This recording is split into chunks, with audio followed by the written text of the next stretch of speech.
Ipinagluluksa ngayon ng entertainment industry ang pagpanaw ni Pilita Corrales ngayong Sabado, Abril 12, 2025. Kinilala si Pilita Corrales bilang Asia's Queen of Song. Pumanaw si Pilita Corrales sa edad na 87, naulila nito ang kanyang dalawang anak na sina Jackie Lou Blanco at Ramon Christopher Gutierrez.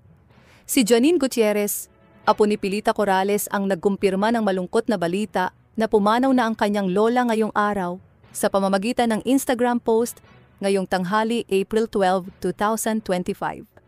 It is with a heavy heart that we announce the passing of our beloved Mami and Mamita, Pilita Corrales.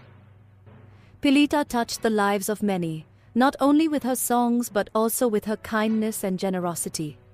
She will be remembered for her contributions to the entertainment industry, but most of all for her love of life and family. Please join us with your prayers and kind thoughts as we celebrate her beautiful life. Further details regarding memorial services will be shared soon. Hindi idinetalye kung ano ang tunay na dahilan ng pagpanaw ni Pilita Corrales, subalit base sa kumakalat na balita sa social media, pneumonia daw ang maaring dahilan ng ikinamatay nito, ngunit hindi pa ito kumpirmado.